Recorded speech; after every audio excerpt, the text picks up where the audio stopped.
पिता पुत्र पवित्र आत्मा के नाम में। आज जो हम वचन से सीखने जा रहे हैं, आज का विषय जो है खराई के साथ चलना। खराई के साथ चलना। पिछले समय जो पिछले रविवार का हमारा विषय था, शीर्षक ऑलमोस्ट सेम ही था, खराई के साथ चलना। और इस समय भी खराई के साथ चलना, इस विषय के ऊपर आज हम परमेश्वर के वचन से सीखेंगे।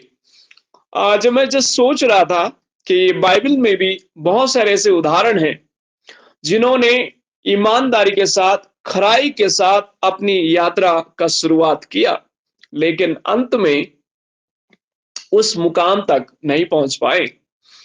और जैसे हमने वचन को पढ़ा, मत्ती उसका 24 अध्याय और उसके 13 वचन में जो हमने पढ़ा, उसमें बहुत स्पष्ट लिखा है, परंतु जो अंत तक धीरज धरे रहेगा उसी का उद्धार होगा। इस खराई की और ईमानदारी का जो जीवन है, एक दिन के लिए नहीं है। एक दिन आप ईमानदार हुए या 10 दिन ईमानदार रहे और फिर आपके जीवन में वो बेईमानी आ गई, तो वो परमेश्वर स्वीकार नहीं करता है। हमारे जीवन की जो ईमानदारी है, ईमानदारी का जो जीवन है, खराई का जीवन है, वो लगातार रहना चाहिए। जब लगातार हमारा वो जीवन होगा, तब हम परमेश्वर के वचन से आशीष को प्राप्त कर सकते हैं। और आज 4 बाइबल के पाठ हमारे सामने पढ़े गए। पहला पाठ जो पढ़ा गया वो था यहेजकेल की पुस्तक, उसका 18 अध्याय और उसके 21 वचन से लेकर 24 वचन तक। यहां पर दो व्यक्तियों का ज्यादा जिक्र किया गया। एक दुष्ट व्यक्ति का किया गया है और एक धर्मी व्यक्ति का। 2 व्यक्तियों को यहां पर कंपेयर किया गया है या तुलना की गई है।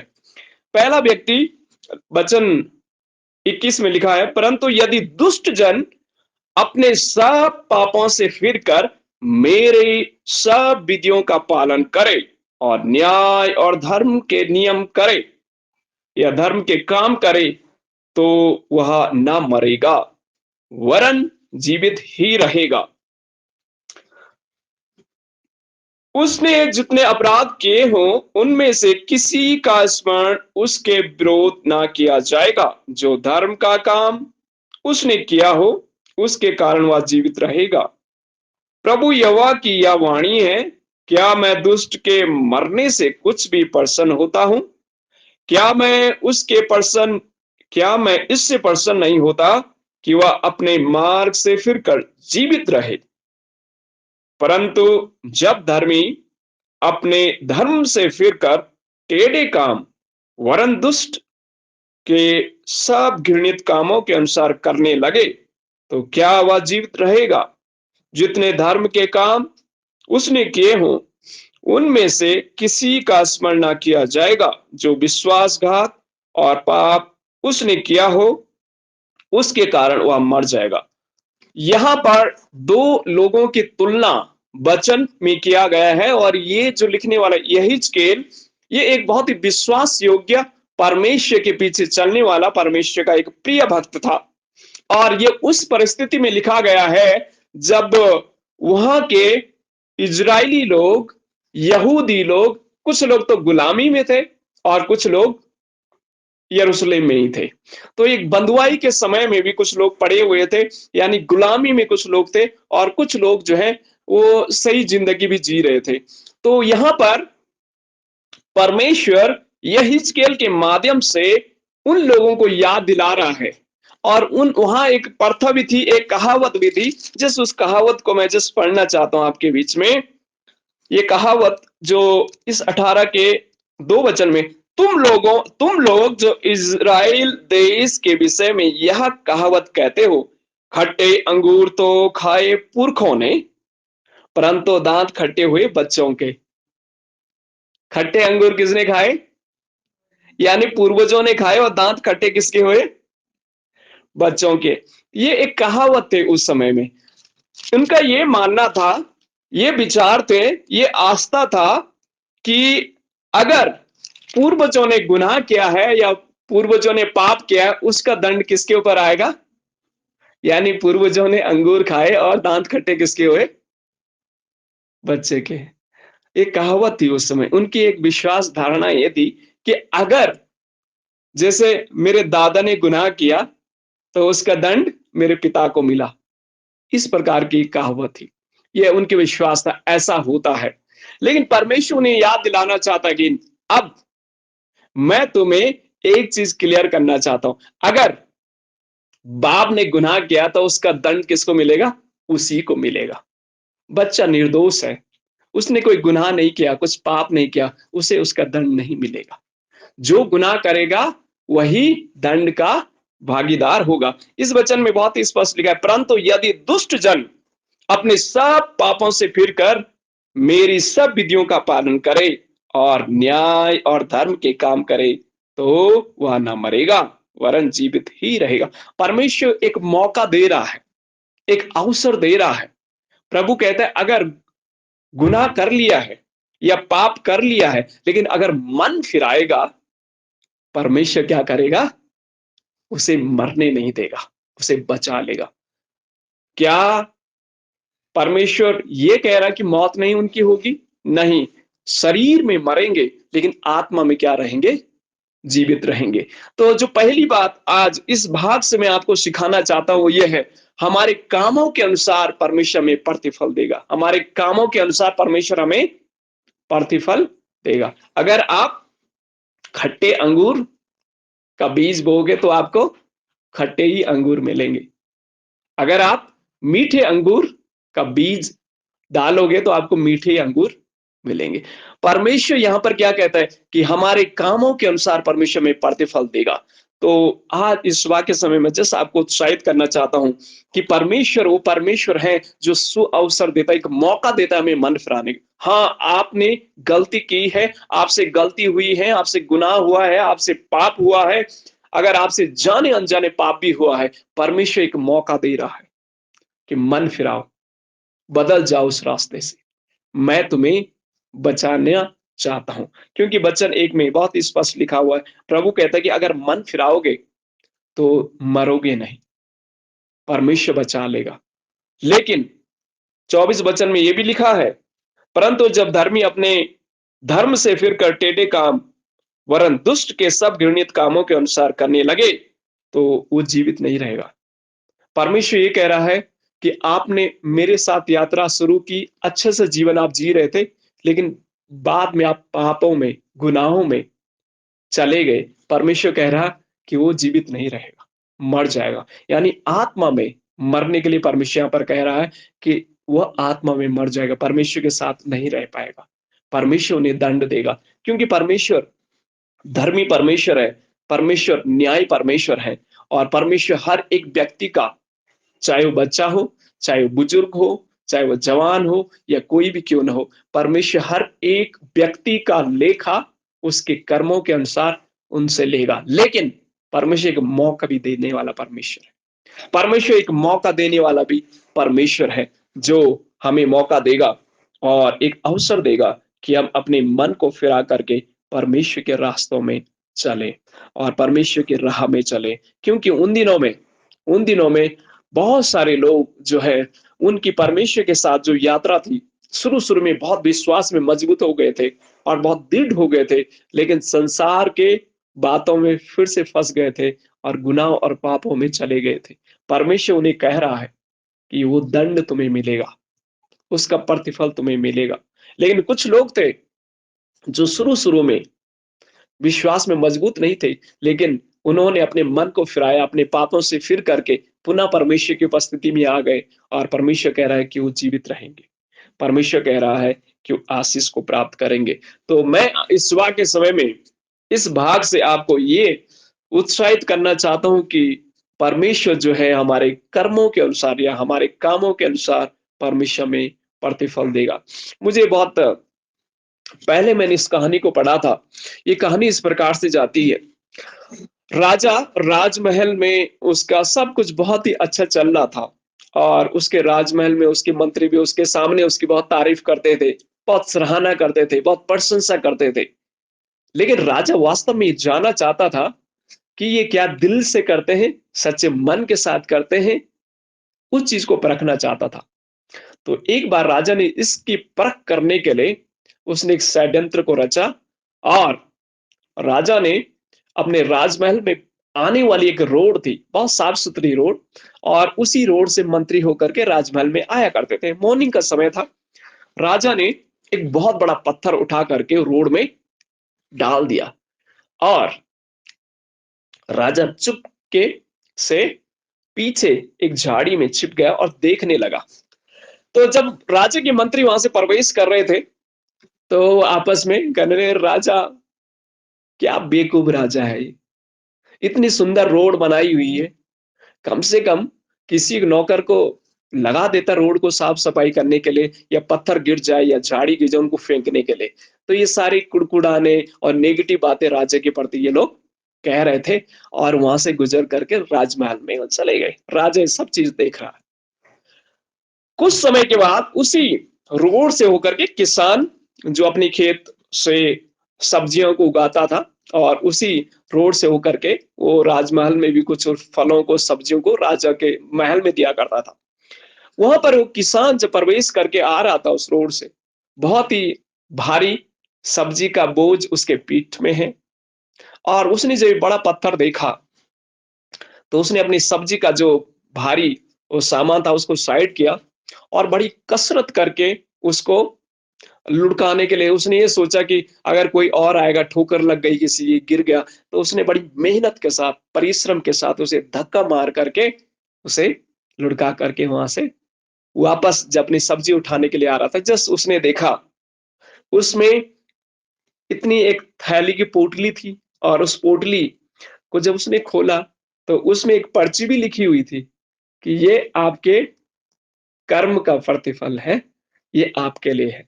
और जब उसने उसमें देखा तो करीबन 100 सोने के कॉइन्स उसमें रखे हुए थे।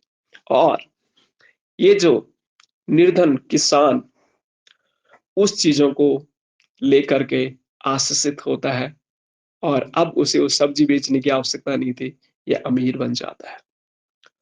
इस घटना, इस कहानी से मैं आपको इस वचन से जो समझाना चाहता हूं ये है, हमारे कर्मों के अनुसार परमेश्वर में प्रतिफल देगा। मेहनत, परिश्रम हम जब करते हैं उसका प्रतिफल निश्चित हमें मिलता है। परमेश्वर उस राजा के समान देख रहा है, वो देख रहा है, हर चीजों को ऑब्जर्व कर रहा है। हम कितने ईमानदार हैं, कितने वफादार हैं, कितने विश्वास योग्य हैं। हर एक चीज में वो विश्वास योग्यता परमेश्वर हमारी देखता है और उसके अनुसार परमेश्वर में प्रतिफल देता है, क्योंकि परमेश्वर विश्वास योग्य परमेश्वर है। परमेश्वर धर्मी परमेश्वर है। वो हर एक चीज को बड़ी ध्यान से देखता है। उसकी नजरों से आप में छिप नहीं सकते हैं। मुझे एक घटना बाइबल की याद आती है। यूसुफ यूसुफ का हम देखते हैं कि यूसुफ मिस्र देश का प्रधानमंत्री बन जाता है, लेकिन इसके पीछे यूसुफ के परिश्रम को हम कई बार देखते नहीं है। यूसुफ ने मिस्र देश में 7 साल तक इतनी मेहनत, परिश्रम किया, और उसका परिश्रम का बल मालूम है कि बाइबल हमें बताती है कि मिस्र देश में 7 साल तक बहुत ही फसल उगी, इतनी फसल हुई, इतने फल, इतनी संपत्ति वहां पर फलों की, और खेत खलियान में बहुत सारी फसल हो गई। यूसुफ ने ये 7 साल में जो अच्छी फसल उगी उसको अच्छे से भंडार में रखा। 7 साल फिर अकाल पड़ा। उस अकाल में इसने पूरे मिस्र देशवासियों को भोजन की घटी नहीं होने दी। आमीन। उसकी मेहनत के कारण, उसके परिश्रम के कारण, उसके प्रतिफल के कारण वहां मिस्र देश के लोग बच गए, और इवन सॉरी अन्य देश के लोग भी मिस्र देश के लिए भोजन के लिए आते हैं। और ये गुलाम लड़का यूसुफ जो गुलाम था उसे प्रधानमंत्री बनाया जाता है। जो मैं आपको उत्साहित करना चाहता हूं यह है कि परमेश्वर हमारे कामों के अनुसार प्रतिफल दे। जब आप और मैं ईमानदार होते हैं, आप और मैं वफादार होते हैं, विश्वास योग्य होते हैं, परमेश्वर हमें प्रतिफल देता है। इन वचनों में भी 2 दुष्ट व्यक्ति और धर्मी व्यक्ति का उदाहरण यहाँ पर यहेजकेल भविष्यवक्ता दे रहा है। दुष्ट लोग वो हैं जो परमेश्वर के राह से भटक जाते हैं और फिर वापस नहीं लौटते, लेकिन धर्मी जन वो है जो परमेश्वर के रास्ते में चलता है, ईमानदारी से चलता है और जीवन भर चलता रहता है।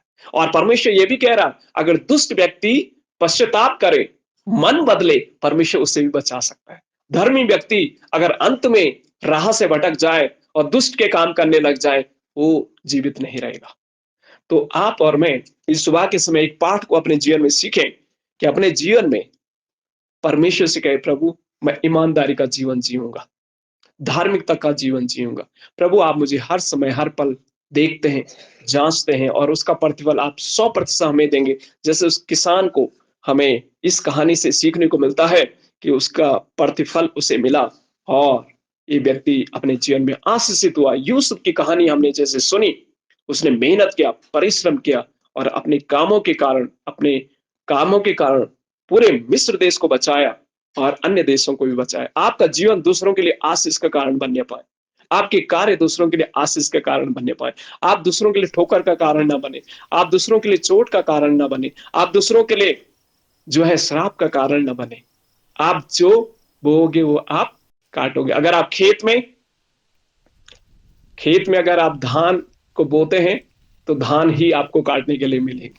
अगर गेहूं को बोते हैं तो गेहूं आपको काटने को मिलेंगे। ऐसा कभी आपने देखा खेत में आपने 6 महीने पहले गेहूं बोया था और कटाई आप धान की कर रहे हैं, कभी देखा? कभी नहीं देखा, ये कभी नहीं होगा। जो आप बोएंगे वो आप काटेंगे। तो आप अपने कामों के कारण प्रतिफल पाएंगे परमेश्वर से। तो अच्छे काम करें, धार्मिकता के काम करें और परमेश्वर उसका प्रतिफल हमें देगा। ओके, जिसमें आगे बढ़ना चाहता हूँ, भजन संहिता जो हमने आज 46 को पढ़ा, भजन संहिता 46 में भी हमें बहुत सुंदर बात सीखने को मिलती है। भजनकार इस प्रकार से कहता है, भजन 146 में लिखा, हे मेरे मन यहोवा की स्तुति कर, मैं जीवन भर यहोवा की स्तुति करता रहूंगा। जब तक मैं बना रहूंगा तब तक मैं अपने परमेश्वर का भजन गाता रहूंगा। 3 वचन में लिखता है, तुम प्रधानों पर भरोसा ना रखना, ना किसी आदमी पर, क्योंकि उसमें उद्धार करने की भी शक्ति नहीं, उसका भी प्राण निकलेगा, वह भी मिट्टी में मिल जाएगा। उसी दिन उसकी सब कल्पनाएं नष्ट की जाएगी।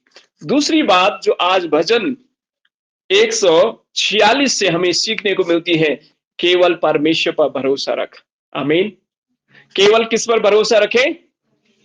परमेश्वर पर भरोसा रखें। भजनकार यहां पर एक चीज को बहुत ही क्लियर करना चाहता है। वो कहता है, अगर इंसान पर भरोसा रखोगे ना, वो मर जाएगा। मर जाएगा तो क्या होगा? आपका भरोसा का अंत हो जाएगा। लेकिन भजनकार कहता है, किस पर भरोसा रख? परमेश्वर पर भरोसा रख। वचन 5 में लिखा, 5 में जब आगे बढ़ता हूं, जिसका सहायक याकूब का परमेश्वर है, जिसका भरोसा अपने परमेश्वर यहोवा पर है, वह आकाश, पृथ्वी, समुद्र, उनमें से जो कुछ है सबका करता है, और वह अपने वचन सदा के लिए पूरा करता है। आमीन। परमेश्वर अपने वचन को सदा के लिए क्या करता है? पूरा करता है। इंसान कहेगा, हां मैं आपकी मदद करूंगा, लेकिन कब? कब तक? हो सकता है कहेगा मैं करूंगा, कोशिश भी करेगा करने के लिए, लेकिन 60-65 साल से मर जाएगा। जब मौत हो जाएगी तो उसके शब्द भी वहीं अंत हो जाएंगे। लेकिन परमेश्वर जो है, उसका वचन सदा काल के लिए, परमेश्वर अपने वचन को पूरा करता है। आमीन। किस में भरोसा रख? भजनकार किसको कह रहा है? केवल परमेश्वर पर भरोसा रख। जब आप और मैं परमेश्वर पर भरोसा रखते हैं, आप और मैं आशीष को पाते हैं, क्योंकि परमेश्वर आकाश, पृथ्वी और समुद्र का सृजनहार परमेश्वर है। आमीन। आकाश को आप देखें, पृथ्वी को आप देखो, समुद्र को आप देखो, उन सब का कर्ता कौन है? सिर्फ आपको मालूम है, आपको मुझे सिर्फ इतना ही ध्यान रहेगा, हमारे दादा के पापा रहा करते थे, है ना, उससे पीछे क्या हिस्ट्री है नहीं ज्यादा मालूम। लेकिन आकाश, पृथ्वी और समुद्र युगानुयुग से है ना, शुरू से है, वो सदा काल से है और हमेशा रहेंगे। भजनकार ये कहता है, किस पर भरोसा रख? उस परमेश्वर पर रख जिसने इन सबको बनाया, उनका करता है, उसका वचन सदैव का सत्य वचन है। परमेश्वर पर भरोसा रखना आपको मुझे सीखने की आवश्यकता है। जब आप और मैं परमेश्वर पर भरोसा रखते हैं, परमेश्वर अपने लोगों को संभालता है और उन्हें कभी त्यागता नहीं है, उन्हें कभी छोड़ता नहीं है और कभी उन्हें वचन 9 में इस प्रकार से लिखा, अनाथों और विधवाओं को परमेश्वर संभालता है। आमीन। आजकल क्या होता है ना, आज के समय में आप किसी के पास जाओ, कोई या पॉलिटिकल लीडर है या कोई धार्मिक लीडर है या कोई भी व्यक्ति क्यों ना हो, आश्वासन आपको देंगे, हाँ हम आपकी मदद करेंगे, हम आपकी सहायता करेंगे। लेकिन जब आप जाओगे ना सहायता के लिए, तो हो सकता है कई बार करेंगे, मैं ये नहीं कह रहा हूँ नहीं करेंगे, कई बार शायद करेंगे।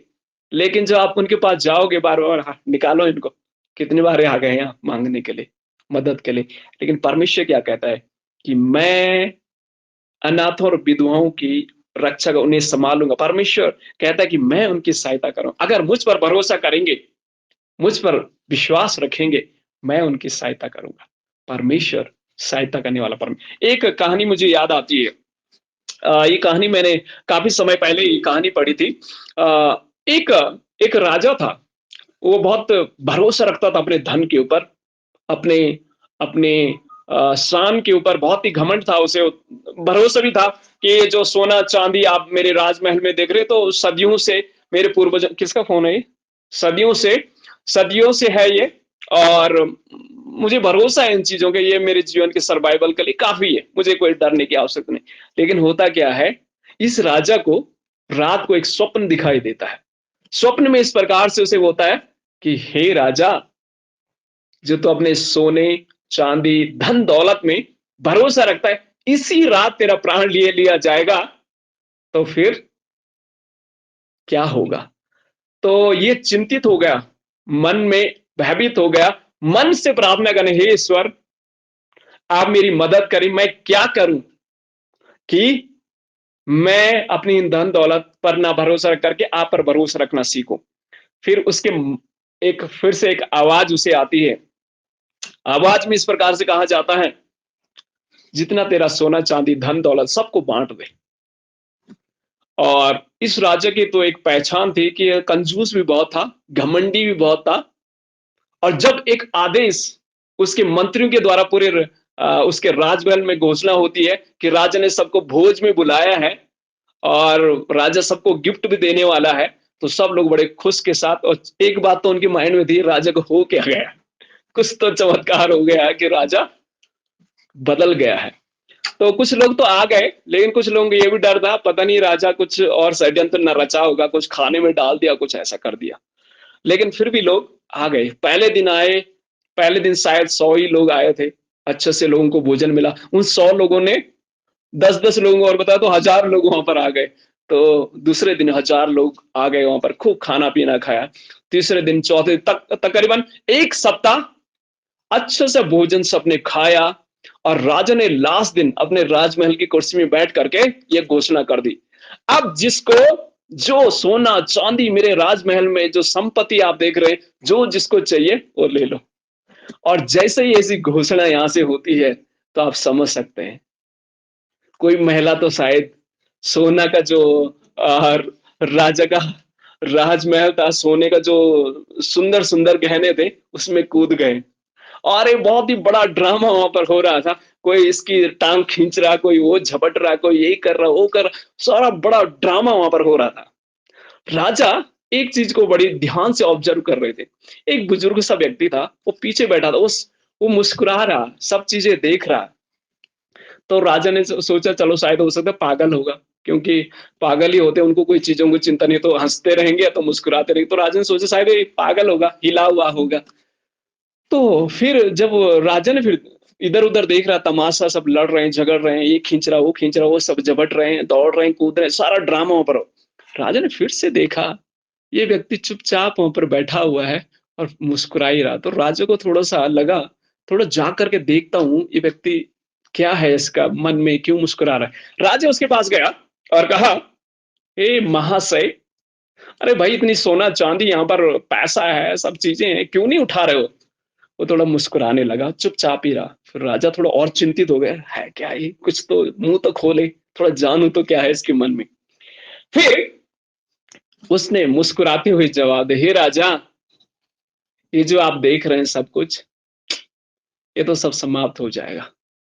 मुझे जो चाहिए, हे राजा मैं चाहता हूँ आप मेरे साथ रहो, मैं आपको चाहता हूँ। आप अगर मेरे साथ है ना, ये सोना चांदी जो आप देख रहे हैं सब तो लुट जाएगा, खत्म हो जाएगा, लेकिन अगर आप मेरे साथ हैं, फिर से ये सब चीजें मुझे मिल जाए, इसलिए मैं आपको चाहता हूँ। राजा इसकी बात से चकित हुआ और समझ गया कि ये बहुत बुद्धिमान व्यक्ति है। इस संदेश के द्वारा, इस कहानी के द्वारा, जिसमें आपको ये समझाना चाहता हूँ, जैसे भजनकार भी कहता है, किस पर भरोसा रख? परमेश्वर पर भरोसा रख। वो राजा पर भरोसा रखता है, वो कहता है कि राजा अगर मेरे साथ है, सब कुछ मेरा होगा। ये सच है। अगर परमेश्वर आपके साथ है, ये सोना चांदी, ये धन दौलत, ये सारी संसार की चीजें हैं ना, ये सब मिट जाएगी, लेकिन अगर परमेश्वर आपके साथ है, उस पर आप भरोसा रखते हैं, वो तो सृष्टि का सृजनहार है। आमीन। वो तो राजाओं का राजा है, वो संसार का राजाओं का राजा परमेश्वर है। अगर वो आपके साथ है, तो फिर से ये सब चीजें किसकी हो जाएगी? आपकी हो जाएगी, क्योंकि वो करता है इस पूरी दुनिया का, सृष्टि करता है वो परमेश्वर, इन सब चीजों को बनाने वाला परमेश्वर है। तो मैं आपको भजन संहिता 146 से समझाना चाहता हूं कि केवल किस पर भरोसा रखें? परमेश्वर पर भरोसा रखें। वो राजाओं का राजा परमेश्वर है। जब उस पर आपको मेरा भरोसा रहता है, परमेश्वर हमारी सारी जरूरतों को पूरा करता है। जैसे इस बुजुर्ग व्यक्ति ने उस धन दौलत, उस जो धन और दौलत थी, उसके लिए उसने कोई चाहत नहीं रखी। उसने सोचा राजा मेरे साथ है तो सब कुछ मेरा होगा। तो ये वो राजा, वो परमेश्वर अगर आपके साथ है, तो इस संसार की सारी चीजें परमेश्वर आपको पुनः दे देगा। उस पर भरोसा रखें। इंसान पर भरोसा रखने से क्या होगा? ये सारी चीजें जो है इस संसार की, और संसार में मिट जाएगी, समाप्त हो जाएगी। परमेश्वर पर भरोसा रखना सीखें। वो राजाओं का राजा परमेश्वर, उस पर भरोसा रखना सीखें। जब आपका भरोसा उस परमेश्वर में होगा, वो परमेश्वर आपको आशीष और अनुग्रहित करेगा। मैं जैसे आगे बढ़ना चाहता हूं, जो आज का तीसरा भाग हमने पढ़ा, वो था कुरिन्थियों उसका दूसरा, कुरिन्थियों उसका 10 अध्याय और उसके 1 वचन से लेकर 7 वचन तक हमने पढ़ा। जब इस भाग को आप पढ़ेंगे, तो मैं जस्ट 1 वचन आपके लिए पढ़ना चाहता हूं, पूरे भाग को नहीं। वचन 5 में 10 के, दूसरा कुरिन्थियों उसका 10 अध्याय उसके 5 वचन में इस प्रकार लिखा, इसलिए हम कल्पनाओं का और हर एक ऊंची बात का जो परमेश्वर की पहचान के विरोध में उठती है, खंडन करते हैं, और हर एक भावना को कैद करके मसीह का आज्ञाकारी बना देते हैं। आमीन। जो तीसरी बात मैं आपको समझाना चाहता हूं इस भाग से, वो ये है, हर एक विचार को मसीह के लिए कैद करें। हर एक विचार को मसीह के लिए कैद करें। अगर दूसरे शब्दों में इसको मैं कहूं तो ये कि अपनी विचारों को और अपनी भावनाओं को परमेश्वर के सामने सौंप दे और प्रभु को समर्पित करें। क्योंकि आपके और मेरे मन में बहुत सारी ऐसी कल्पनाएं हैं, बहुत सारी ऐसी भावनाएं हैं, बहुत सारे ऐसे विचार हैं जो जो भटकते रहते हैं, परमेश्वर से हमें दूर करने की कोशिश करते हैं।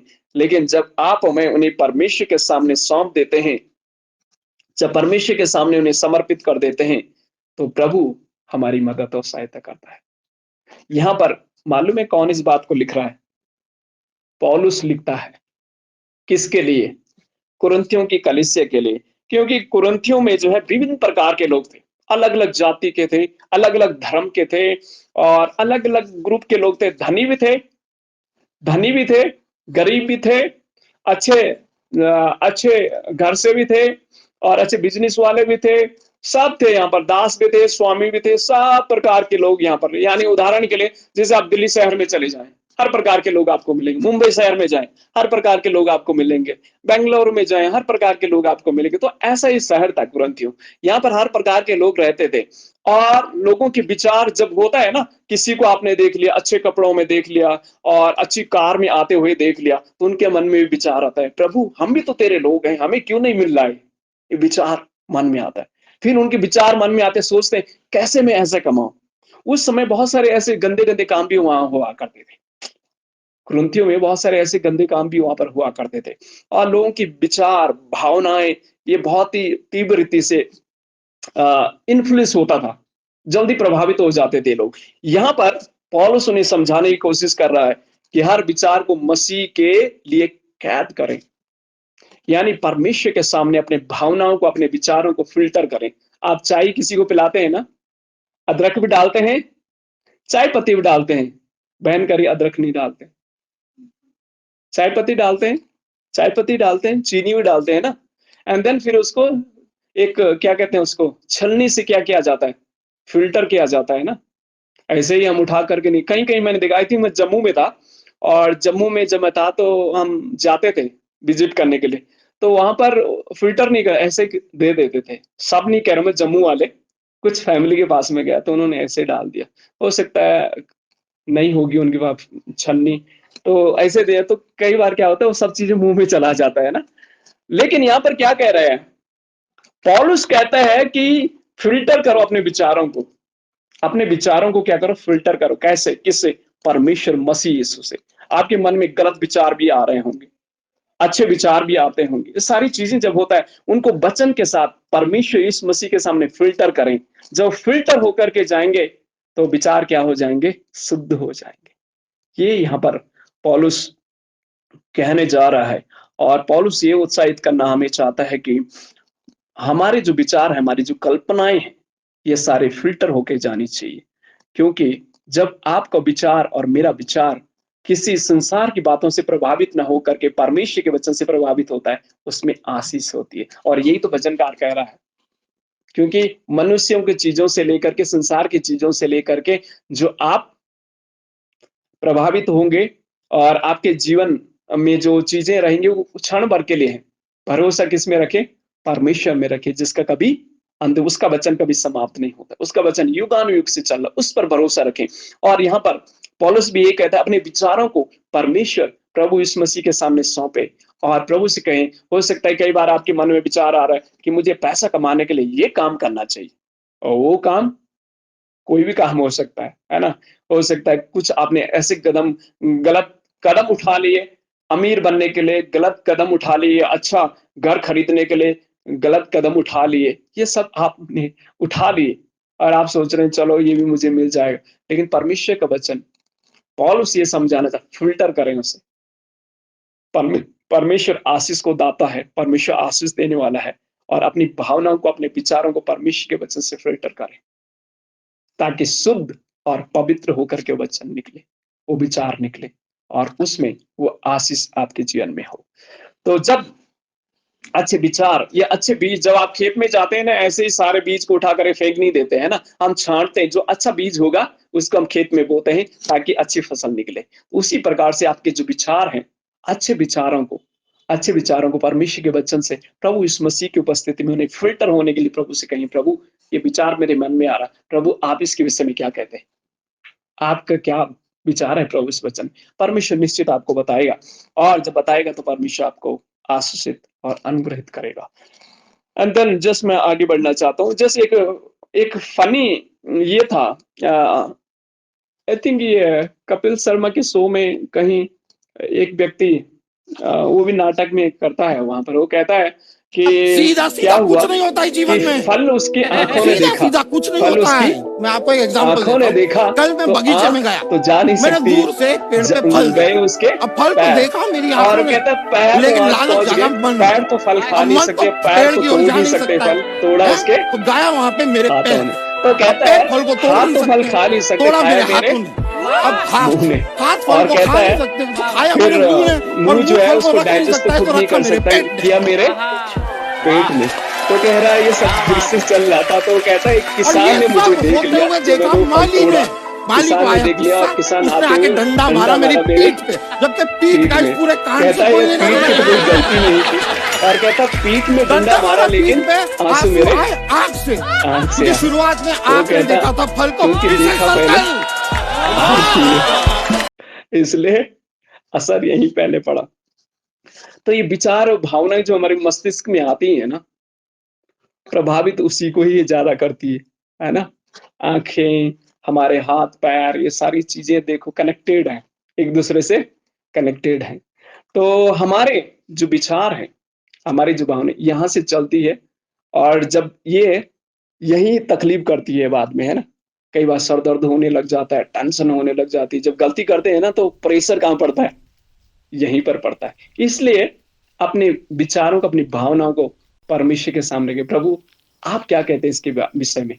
अगर परमेश्वर के सामने आप रखेंगे ना, प्रभु आपको सही गाइड करे, बेटा ये काम मत करना, ये सही नहीं है, बेटी ये काम नहीं करना है, ये सही नहीं, तो आपका ये भी ठीक रहेगा, स्वस्थ रहेगा, फ्रेश रहेगा माइंड। नहीं तो अगर आप प्रभु के सामने नहीं रखें, मालूम है क्या होगा? आप कर तो लोगे, लेकिन चैन से नहीं सो सकते। रात को भी आपको डर लगेगा, ये गलती मैंने की है, पता नहीं चोर न पकड़। आजकल तो ईडी का डर बहुत है ना?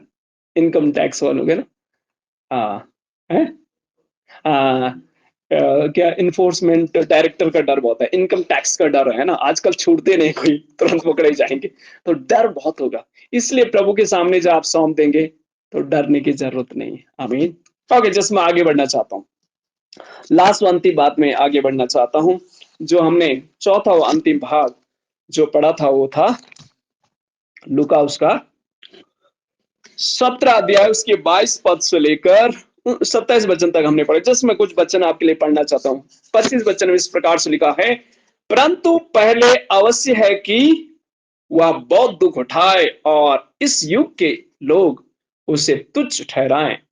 जैसा नूह के दिनों में हुआ था, वैसे ही मनुष्य के पुत्र के दिनों में भी होगा। 27 वचन में इस प्रकार से लिखा है, जिस दिन तक नूह जहाज पर न चढ़ा, उस दिन तक लोग खाते पीते थे और उनमें विवाह होते थे। तब जल प्रलय ने आकर उन सब को नष्ट किया। सब लोगों को क्या किया? नष्ट किया। ओके, इस भाग से जो मैं लास्ट और अंतिम बात कह करके मैं समाप्त करना चाहूंगा, वह है सभी बातों में क्या रहना है? विश्वास योग्य रहे। सभी बातों में क्या रहे? विश्वास योग्य रहे। नूह बहुत ही विश्वास योग्य था। नूह के समय में लोग पाप कर रहे थे, घृणित काम कर रहे थे, बेविचार कर रहे थे, और बहुत सारी गंदी बातों की जो लिस्ट आप खड़ी कर सकते हैं या लिख सकते हैं, आप लिख लीजिए। ये सब वहां हो रहा था। वचन में भी लिखा, शराब पीते थे और तमाम प्रकार के घिनौने काम करते थे, और उनमें शादी विवाह हो रही थी, यानी मनोरंजन के सारी काम वहां पर हो रहे थे।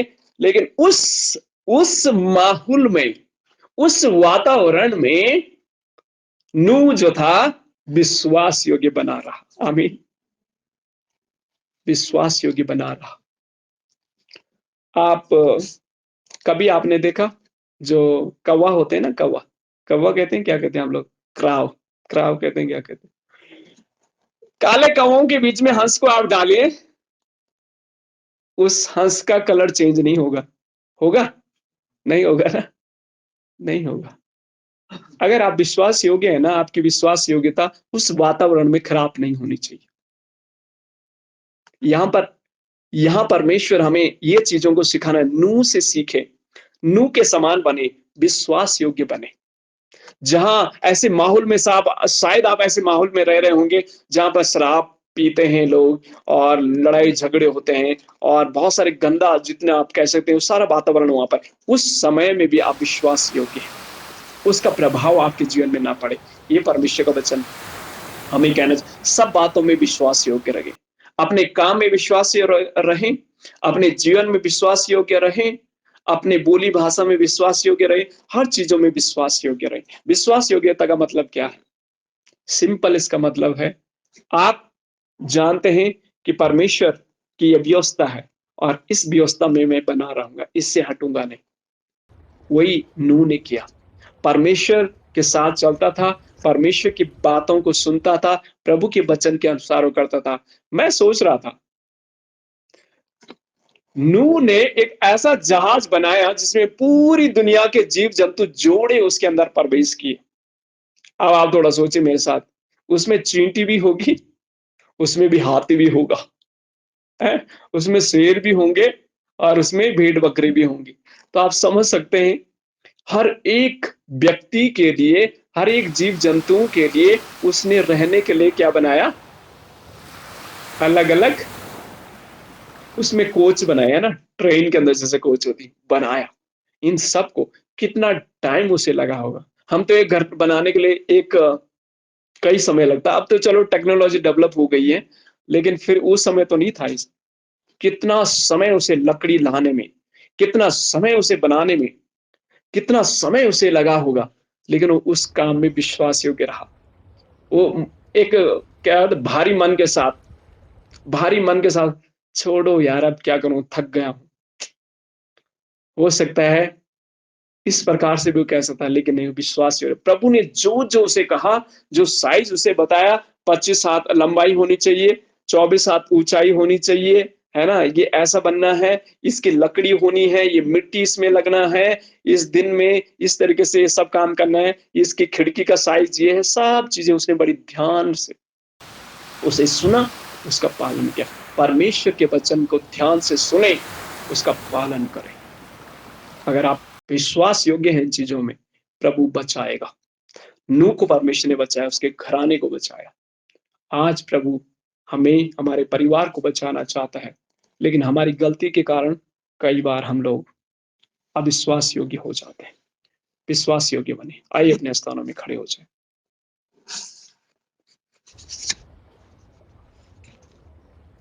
मैंने आज आपको खराई के साथ चलने के विषय में आपके सामने 4 बातें रखी। हमारे कामों के अनुसार परमेश्वर हमें प्रतिफल देगा, जैसे मैंने आपको कहानी के द्वारा भी समझाया। किसान अपनी फसल, जो सब्जी लेकर के आ रहा था, रोड में पत्थर पड़ा था, उसने उसे लुढ़काया और उसमें प्रतिफल उसे सोने के 100 कॉइंस उसे मिले। दूसरी बात मैंने आपको बताया, केवल परमेश्वर में भरोसा रखें। जब आप और मैं परमेश्वर में भरोसा रखते हैं, तो आप में कभी भी निराश नहीं होंगे, क्योंकि परमेश्वर का वचन सदा काल तक रहेगा। मनुष्य पर भरोसा रखने से उनकी मौत हो जाएगी, समाप्त हो जाएगा, उसके बाद कुछ भी नहीं होगा। लेकिन परमेश्वर सदैव काल का है, उस पर भरोसा रखें। तीसरी बात मैंने आपको बताई, हर एक विचार को मसीह के लिए कैद करें।